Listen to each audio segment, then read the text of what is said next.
Mr. Belka, what's your view on the measure taken by the Polish government on pension funds? To be more precise, these are measures concerning the future of private pension funds, which are obligatory in Poland, but because they are private, they are not counted as part of the public domain, which means that the cost of the transfers of Social Security contributions to those funds are counted as budgetary expenditures.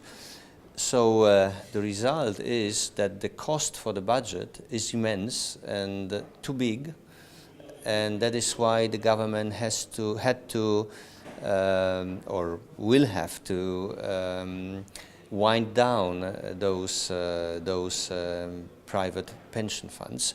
I think it is indispensable because of extra high budgetary costs, but it should be replaced by voluntary savings in voluntary pension funds, in private or in company pension funds, and this is something that I personally and the National Bank of Poland promotes very sort of forcefully in Poland.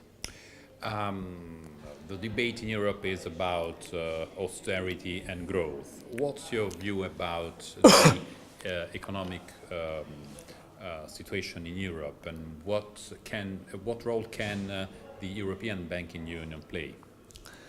Well, I think that austerity was not a whim, was something that was forced on Europe by the market. Some countries had to cut budget deficit because the markets were not eager anymore to finance, to roll over their public debt.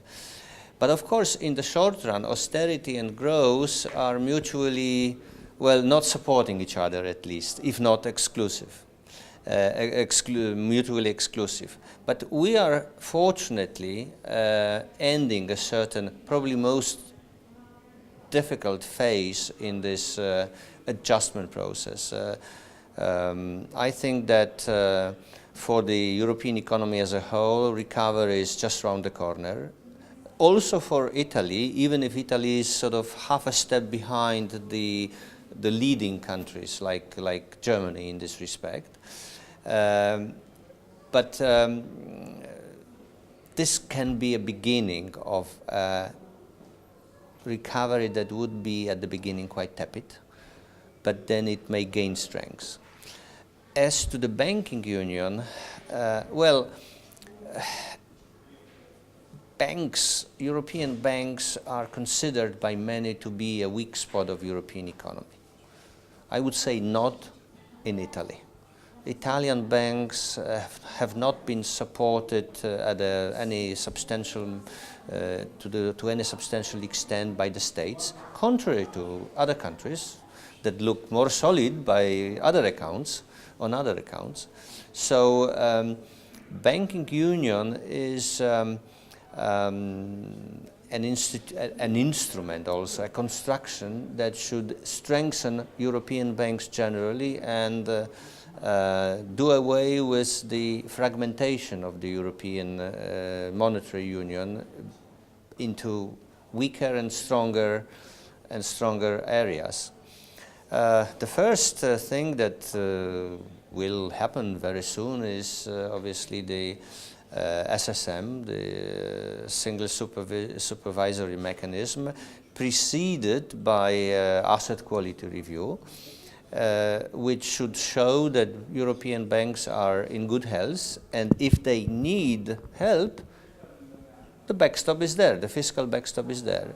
I think that many banks are already preparing themselves to this asset quality review, and they sort of clean their balance sheets, they improve their capital base. So I think that this by itself will create a situation in which banks will be able to support more forcefully the investment process mainly.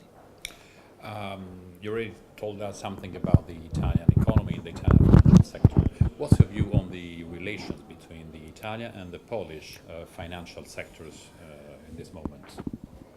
Well, Italy is prominently present in Poland. The biggest investment and the biggest sort of sign of Italian presence is PKO SA, which is the second bank in Poland, subsidiary of UniCredit, a bank that is considered to be one of the best managed, conservative, but yet very profitable.